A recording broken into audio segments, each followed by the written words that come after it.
तो पिछले लेक्चर में एंटी अस्थमेटिक ड्रग्स में अस्थमा की इंट्रोडक्शन, उसके कॉज, सिम्टम्स, उसकी टाइप्स, उसका मैकेनिज्म ऑफ एक्शन और क्लासिफिकेशन की ड्रग्स की थी।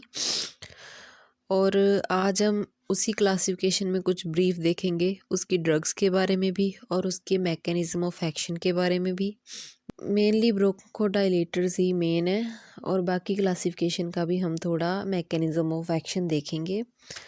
तो ब्रोंकोडायलेटर्स में फर्स्ट था बीटा एगोनिस्ट, जिसमें ड्रग बाइंड करती थी बीटा रिसेप्टर से जो ब्रोंकियोल स्मूथ मसल्स में प्रेजेंट होते थे, जो एड्रीनर्जिक रिसेप्टर को स्टिमुलेट करते थे, जिससे ब्रोंकोडायलेशन इफेक्ट मिलता था और हमें अस्थमा से भी रिलीफ मिलता था। एंटी कोलिनर्जिक ड्रग है नेक्स्ट, जिसमें क्या होता है एसिटाइल कोलिन जो ब्रोंको कंस्ट्रिक्शन के लिए रिस्पॉन्सिबल होता है, उसकी बाइंडिंग को ब्लॉक कर दिया जाता है, जिसकी वजह से ब्रोंको कंस्ट्रिक्शन नहीं होता और ये ब्रोंकोडायलेशन को प्रमोट करेगा। और नेक्स्ट टाइप है इसकी अंडर मिथाइल ज़ैंथीन्स, जो फोस्फोडाइईस्टरेज एंजाइम जो ब्रोंको कंस्ट्रिक्शन के लिए रिस्पॉन्सिबल है, उसको डिक्रीज़ करेगा, उसकी कंसंट्रेशन को डिक्रीज़ कर देगा, जिसकी वजह से ब्रोंको कंस्ट्रिक्शन नहीं होगी। और नेक्स्ट है सिम्पथोमेटिक ड्रग्स। ये सिलेक्टिव बीटा 2 एगोनिस्ट है जो बीटा 2 रिसेप्टर से बाइंड करेगी, ब्रोंकोडायलेशन करेगी। इनको प्राइमरी ब्रोंकोडायलेटर्स भी बोलते हैं। ये अस्थमा के ट्रीटमेंट के लिए हेल्प करती हैं। ये बीटा रिसेप्टर को स्टिमुलेट करती हैं अपनी एक्टिविटी दिखाने के लिए। उनकी एक्टिविटी है वेजोडाइलेशन, ब्रोंकोडायलेशन। नेक्स्ट है CAMP।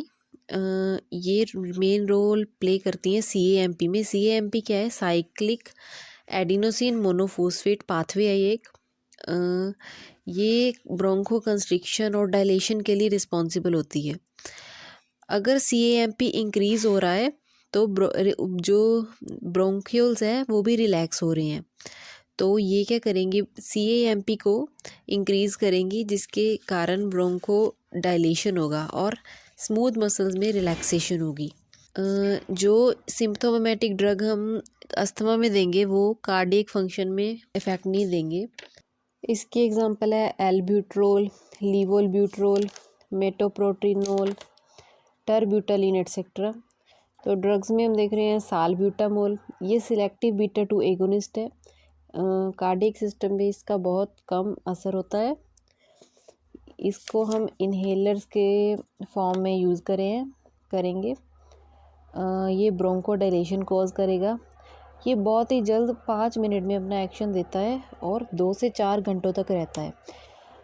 एक्यूट अस्थमेटिक अटैक हो जाता है जब, तो साल्ब्यूटामोल एक मोस्ट यूजेबल ड्रग है जो दी जाती है, जिसका एक्शन बहुत जल्दी होता है। इसके साइड इफ़ेक्ट है पाल्पिटेशन, रेस्टलेसनेस और एंकल एडिमा, जो एडियो में सूजन आ जाती है। इसका मेटाबॉलिज्म लीवर में होता है और बायो अवेलेबिलिटी इसकी 50% होती है। टर्ब्यूटालिन में सिमिलर है साल्ब्यूटामोल की तरह ही। ये रेगुलर यूज़ हम कर सकते हैं कफिंग के लिए। नेक्स्ट है बेम्ब्यूट्रोल। ये बाइकार्बोनेट ईस्टर है, प्रो ड्रग है टर्ब्यूटालिन की। टर्ब्यूटालिन को नेक्स्ट मॉडिफाई करके बेम्ब्यूट्रोल बनाया गया था। इसकी हाइड्रोलिसिस होती है प्लाज्मा और लंग्स में और सूडो कोलिनेस्ट्रेज एंजाइम की हेल्प से, जो एक्टिव इंग्रेडिएंट्स को रिलीज़ करती है, जिसके कारण एस्थमेटिक अटैक या कफिंग अस्थमेटिक सिम्टम्स में रिलीफ मिलेगा। नेक्स्ट है साल्मेट्रोल 2। ये भी बीटा 2 एगोनिस्ट है। इसका एक्शन स्लो होता है। इसको डेली हम ट्वाइस ले सकते हैं और ये अस्थमा थेरेपी में भी यूज़ होती है। इसको हम इनहेल्ड ग्लूकोकोर्टिकोइड्स के साथ कॉम्बिनेशन में भी ले सकते हैं। नेक्स्ट है फॉर्मेट्रियोल। ये long acting selective beta 2 agonist है। इसका बहुत जल्दी एक्शन होता है, फास्ट एक्शन होता है साल्मेट्रोल के कंपैरिजन में। नेक्स्ट है मिथाइल ज़ैंथीन्स। इसमें आ जाएगा थियोफाइलिन और उसके डेरिवेटिव जो मोस्टली कॉमनली यूज्ड होते हैं COPD में, क्रॉनिक ऑब्स्ट्रक्टिव पल्मोनरी डिसीज़ में या डिसऑर्डर में और अस्थमा में। कैफ़ीन, थियोफाइलिन, थियोब्रोमाइन, ये नेचुरली अकरिंग अल्कलॉइड्स हैं जिन्हें हम यूज़ करते हैं। और इनका मैकेनिज़्म ऑफ एक्शन है, ये फोस्फोडाइईस्टरेज एंजाइम है, उसको इनहिबिट कर देंगे। जो CAMP है वो रिस्पॉन्सिबल होता है ब्रोंको डायलेशन के लिए। ब्रोंको डायलेशन के लिए रिस्पॉन्सिबल होता है। जब CAMP कन्वर्ट होता है CGMP में तो उसमें हेल्प करती है फोस्फोडाइईस्टरेज एंजाइम। जब हम फोस्फोडाइईस्टरेज एंजाइम को इनहिबिट कर देंगे तो CAMP कन्वर्ट ही नहीं होगा CGMP में, जिससे ब्रोंको कंस्ट्रिक्शन नहीं होगी। तो CAMP की कंसंट्रेशन बढ़ने के कारण ब्रोंको डायलेशन होगी, जिसमें अस्थमा में रिलीफ मिलेगा। मिथाइल ज़ैंथिन्स को हम फोस्फोडाइईस्टरेज एंजाइम इनहिबिटर्स भी बोल सकते हैं। नेक्स्ट है थियोफाइलिन का एक्शन है, ये एंटागोनाइज कर देगा एडिनोसिन रिसेप्टर्स को, ये ब्लॉक कर देगा उसकी बाइंडिंग को, जिसकी वजह से ब्रोंकाई हमारी डायलेट करेगी। नेक्स्ट इनके फार्माकोलॉजिकल एक्शन है थियोफाइलिन के या मिथाइल ज़ैंथिन्स के बोल सकते हैं।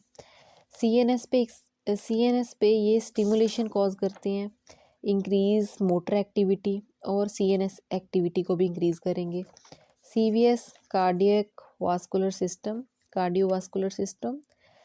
ये हार्ट को स्टिमुलेट करेंगे और उसकी फोर्स ऑफ कॉन्ट्रैक्शन को भी बढ़ाएंगे। स्मूथ मसल में भी ये गैस्ट्रिक एसिड की सेक्रीशन को इंक्रीज करेंगे और पेप्सिन की।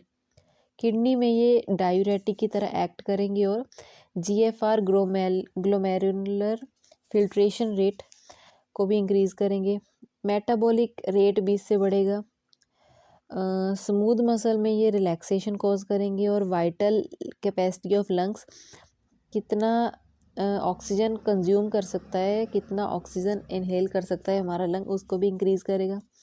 मास्ट सेल में ये एलर्जिक रिस्पॉन्स को घटाएगा, यानी एलर्जी को अनकॉज करता है। हिस्टामिन के रिलीज को कम करेगा। इसके फार्माकोकाइनेटिक है, ऑरली इनटेक करते हैं हम इसको, या हम इसको रेक्टल या सपोस्ट्री फॉर्म में भी दे सकते हैं। डिस्ट्रीब्यूट है इसका ऑल अराउंड द बॉडी, ये ब्लड ब्रेन बैरियर को और प्लासेंटा को भी क्रॉस कर देता है। मेटाबॉलिज्म होता है इसका लीवर में। एक्सक्रीशन इसका 10% यूरिन में होता है अनचेंज्ड फॉर्म में। इसके एडवर्स इफेक्ट है, ये GIT डिप्रेशन कॉज कर सकता है। चाइल्ड में CNS टॉक्सिसिटी कर सकता है, क्योंकि ये ब्लड ब्रेन बैरियर को क्रॉस कर सकता है। नेक्स्ट है anti cholinergic drugs. Acetyl choline drug है, जो वो बाइंड करेगी मस्करेनिक रिसेप्टर में जो ब्रोंकाइज में प्रेजेंट होते हैं और उसको कंस्ट्रिक्ट करेगी। एसिटाइल कोलिन को अगर हम बंद कर दे, एसिटाइल कोलिन की सेक्रीशन को बंद कर दे या उसकी बाइंडिंग को बंद कर दे, तो हम देंगे एंटी कोलिनर्जिक ड्रग, जो ब्रोंको कंस्ट्रिक्शन को इनहिबिट करेगी और इससे क्या होगा, एसिटाइल कोलिन की बाइंडिंग भी इनहिबिट हो जाएगी, बंद हो जाएगी, और उसकी वजह से ब्रोंको डायलेशन होगा। इसकी एग्जांपल है ट्राईप्रोमोब्रोमाइड एट्सेट्रा। ल्यूकोट्राइन्स में ल्यूकोट्राइन्स मेनली कॉक्स पाथवे के थ्रू आता है, ये भी इन्फ्लामेटरी रिस्पॉन्स के लिए जाना जाता है, और उसकी वजह से जब इन्फ्लामेशन होगी तो म्यूकस सेक्रीशन होगा और स्मूथ मसल्स में ब्लॉकेज हो जाएगी। तो ल्यूकोट्राइन्स है वो बाइंड करेगा IgE बॉडीज़ में मास्ट सेल से, जो इन्फ्लामेशन कॉज करते हैं। तो हम इसकी बाइंडिंग को ही एंटागोनाइज कर देंगे, जिसकी वजह से इन्फ्लामेशन नहीं होगी, म्यूकस सेक्रीशन भी नहीं होगी और ब्रोंको डायलेशन हो जाएगी, ब्रोंको कंस्ट्रिक्ट नहीं होगी। इसके एग्जांपल है मोंटेल्यूकास्ट, जोफ्रिल्यूकास्ट। इसको माइल्ड अस्थमा या मॉडरेट अस्थमा में भी यूज़ किया जाता है। इसके साइड इफ़ेक्ट है हेडेक हो सकता है, रैशेस हो सकती हैं। मैकेनिज़्म ऑफ एक्शन यही है कि फोस्फोलाइपेज एंजाइम को इनहिबिट कर देगा, जिससे एराकिडोनिक एसिड नहीं बनेगा। Arachidonic acid COX enzyme COX यानी साइक्लोऑक्सीजनेज पाथवे में हेल्प करता है ल्यूकोट्राइन्स यानी इन्फ्लामेटरी मेडिएटर्स को बनने में। तो एराकिडोनिक एसिड नहीं बनेगा, तो कॉक्स पाथवे नहीं बनेगा, कॉक्स साइक्लोऑक्सीजनेज एंजाइम नहीं बनेगी उसमें, और ल्यूकोट्राइन्स भी नहीं बनेंगे। नेक्स्ट है कॉर्टिकोस्टेरॉइड्स। इसमें हम इनहेलर्स पढ़ेंगे। ये ब्रोंकोडायलेटर्स तो नहीं करता, लेकिन ब्रोंकियल स्मूथ मसल्स की स्ट्रेंथ को बढ़ा देता है। जब हम लॉन्ग टर्म में एंटी अस्थमेटिक ड्रग्स यूज़ करते हैं तो कहीं ना कहीं हमारी रेस्पिरेटरी स्मूथ मसल्स है वो वीक पड़ने लग जाती है, उनकी एफिकेसी कम हो जाती है, जिसकी वजह से कॉर्टिकोस्टेरॉइड्स हम देते हैं। ये सिस्टमेटिक स्टीरॉयड थेरेपी ये ब्लड में होती है। इसको भी हम देते हैं क्रोनिक अस्थमा के केस में। नेक्स्ट है मास्ट सेल स्टेबलाइज़र, कि अगर कोई फॉरेन पार्टिकल या एंटीजन आईजीई बॉडी से बाइंड हो गया है तो वो ग्रैनुलेशन प्रोसेस को स्टार्ट कर देता है। तो मास्ट सेल स्टेबलाइज़र उसे स्टेबल कर देंगे, ग्रैनुलेशन नहीं होगी, जिसकी वजह से जो ग्रैन्यूल्स है हिस्टामिन इन्फ्लेमेटरी मीडिएटर्स रिलीज़ नहीं होंगे, जिसकी वजह से इनका एक्शन भी एंटागोनाइज हो जाएगा और इफ़ेक्ट इसमें हमें ब्रोंकोडायलेशन ही मिलेगी। यूज़ इसका अस्थमा में होगा, एलर्जिक कंजक्टिवाइटिस में, जो आइस की प्रॉब्लम्स होती हैं, इन सीओपीडी और इसके एडवर्स इफ़ेक्ट है सिडेशन कॉज करता है, dry mouth, throat irritation, bronchospasm, dizziness, nausea etcetera. Next है एंटी आईजीई एंटीबॉडीज़ था, इसके एग्जांपल है ओमालिजुमाब। ये आईजीई की बाइंडिंग एफिनिटी को ही डिक्रीज़ कर देगा, उससे एलर्जन कोई फॉरेन पार्टिकल एंटीजन बाइंड नहीं करेगा, तो एलर्जिक मीडिएटर्स रिलीज़ ही नहीं होंगे, जैसे हिस्टामिन, ल्यूकोट्राइन्स एट्सेट्रा, जिसकी वजह से इन्फ्लेमेशन नहीं होगी तो म्यूकस सेक्रीशन भी नहीं होगा, म्यूकस सेक्रीशन नहीं होगा तो ब्लॉकेज भी नहीं होगी और अस्थमेटिक अटैक प्रिवेंट हो सकता है।